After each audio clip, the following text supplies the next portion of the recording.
Aujourd'hui, je vais vous parler d'un énorme piège à éviter absolument quand il s'agit de placer un de vos titres sur une compilation. Bonjour à tous, bienvenue dans cette vidéo. Je m'appelle Tariq, je suis producteur, éditeur et artiste à succès, plusieurs fois certifié disque d'or et de platine. Et aujourd'hui, j'aide des artistes et des producteurs indépendants à vivre de leur musique. Avant de vous parler de ce piège vraiment incontournable face auquel il faut vraiment que vous soyez hyper vigilant, je vous invite à cliquer sur le bouton s'abonner pour rejoindre plusieurs dizaines de milliers d'artistes et de producteurs indépendants qui aspirent à vivre de leur musique. Ça récompense mon travail, ça me motive, ça soutient mon action et ça me permet de continuer de vous balancer ce genre d'informations qui sont juste vitales pour vous. La parenthèse étant fermée, on va revenir sur ce piège. Actuellement, quand un éditeur de compilation cherche des titres pour son projet de compilation, qu'est-ce qu'il fait? Il démarche les labels. Il va vers les labels, il explique qu'il a un concept de compilation, il donne le thème, il précise dans les grandes lignes ce qu'il recherche et puis il laisse différents labels, producteurs indépendants, voire même artistes en autoprod, proposer les titres qu'il a en catalogue en actualité récente. Jusqu'ici, tout va bien. Le problème qu'il y a, c'est que avant le digital, on parlait que de physique.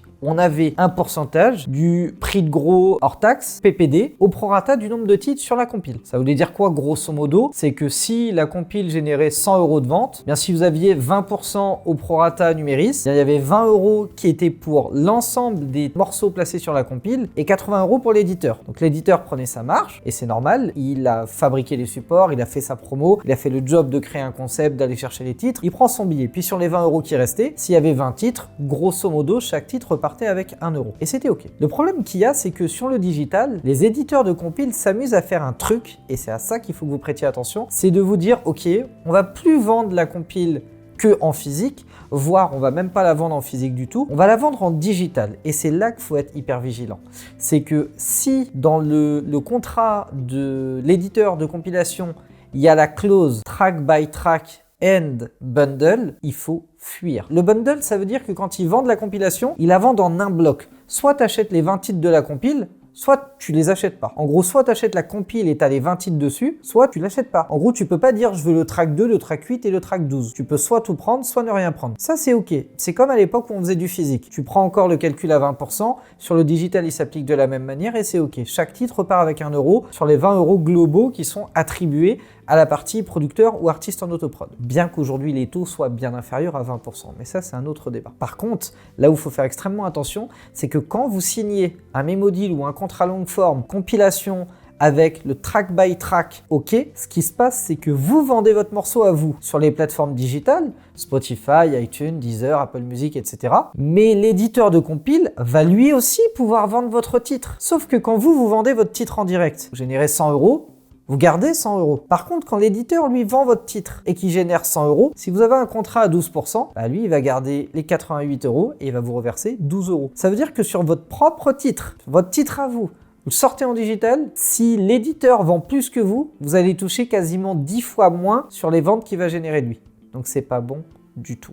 C'est pas bon du tout parce que les flux algorithmiques font que s'il se met à vendre ne serait-ce que 2 ou 3 fois plus que vous, même beaucoup moins que ça, hein, il vend 5% plus que vous. À chaque fois qu'une personne va mettre en requête le nom de votre morceau, c'est le lien de l'éditeur qui va te trouver en premier. Autrement dit, quasiment toutes les ventes vont aller chez lui. Ça veut dire que si sur votre titre, vous aviez fait 100 ventes, à, je sais pas moi, 1 € par vente, vous touchiez 100 €. Si dans le cas de l'éditeur fait 100 ventes, bah sur 100 € générés, vous touchez 10, 12 €. Donc il y a quand même une grosse différence entre je touche 12 € pour 100 ventes et je touche 100 € pour 100 ventes. Donc il faut faire extrêmement attention à ne jamais céder le track by track dans un deal de compilation. Très souvent, on va essayer de vous mettre la pression, mais si vous lâchez pas, soit on voulait pas de vous de base et on va vous dire non, bah écoute, on retient pas ton titre, et bah sans rancune, il n'y a pas de souci. Soit on veut votre projet et on va vous dire bon bah ok, t'inquiète pas, on va virer le track by track et on va le garder en bundle. Et là, ça marche. Ce genre de piège, c'est le genre de piège qu'on a beaucoup vu l'année dernière chez les clients Musicecure.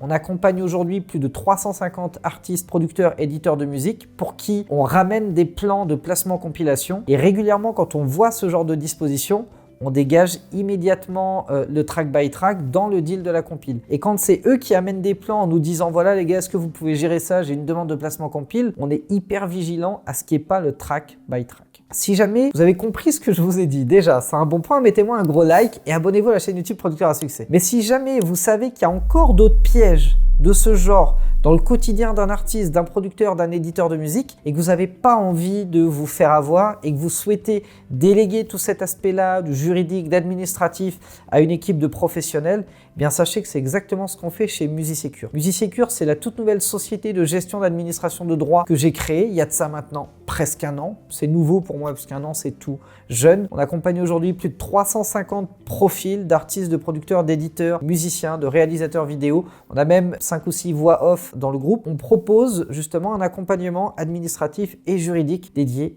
aux artistes. Si jamais c'est un truc qui vous intéresse, je vous propose de cliquer sur le lien dans la description et de réserver un appel avec le boss de la structure, Loïc. Vous allez pouvoir l'appeler, discuter avec lui, lui poser vos questions. Il va vous présenter bien plus en détail ce qu'on fait chez MusiSecure. Et si vous sentez que c'est fait pour vous et que ça peut vous intéresser, eh bien vous pourrez démarrer chez MusiSecure avec un premier mois à un tarif qui défie toute concurrence. On va être à 7 € pour un mois d'essai entre guillemets sans aucun engagement. Si après vous souhaitez rester avec nous, eh bien vous serez les bienvenus. Vous verrez qu'il y a plein de bonus derrière. On vous offre notamment un service de distribution digitale, de présentation de vos titres au curateur de playlists éditoriales chez Spotify. On vous propose également une rencontre annuelle pour faire du réseautage. La prochaine a lieu en mai 2022 au moment où je tourne cette vidéo en Bretagne. On a privatisé tout un manoir pour accueillir tous les membres MusiSecure et favoriser le réseautage avec des activités, des jeux, des choses comme ça. Donc vous verrez qu'il y a tout un écosystème autour de la gestion de l'administration de vos droits, parce que c'est pas que ça, on fait encore beaucoup de choses pour vous. Donc n'hésitez pas à cliquer sur le lien, réserver un appel avec Loïc et il se fera un plaisir de répondre à vos questions. Pour l'heure, je vous remercie pour votre attention, je vous souhaite le meilleur pour la suite et je vous dis